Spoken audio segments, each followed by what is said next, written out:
6 જ મહિનામાં 380 angiography, 220 angioplasty અને 36 બાયપાસ સર્જરી કરી નાખી, જેને જરૂર ન હતી તેની પણ. દર્દીઓને ચૂથી મારો, પૈસા મળશે ને એનું જે થાય તે. આજે ડોક્ટરો ભગવાન નથી રહ્યા એવું લાગી રહ્યું છે.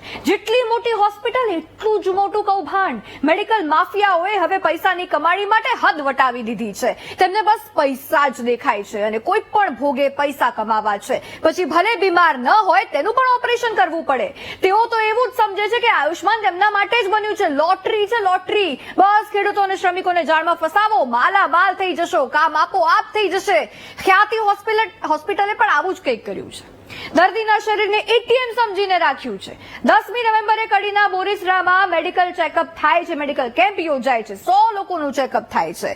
19 લોકોને એમ કહેવામાં આવે છે કે ભાઈ તમારે તો અમદાવાદ આવવું પડશે ચેકઅપ માટે, તમારે કંઈક પ્રોબ્લેમ છે, બસ આવશે તમને લેવા મૂકવા. એ 19 લોકો જેવા ચેકઅપ માટે આવે છે કે કરી દીધા એમને દાખલ.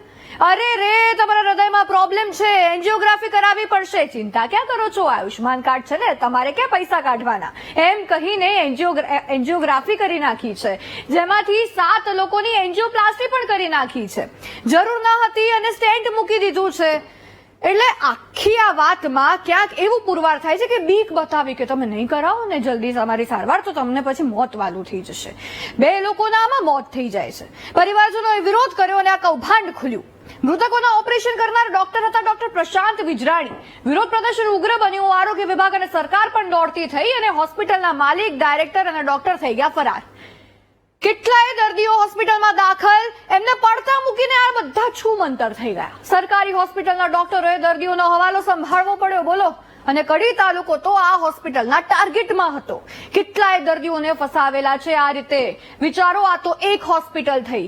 આવી કેટલી કૌભાંડી હોસ્પિટલો હશે?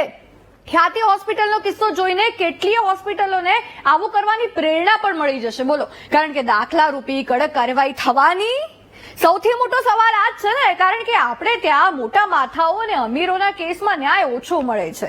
કેસ દબાય તેવું વધુ થઈ જાય છે.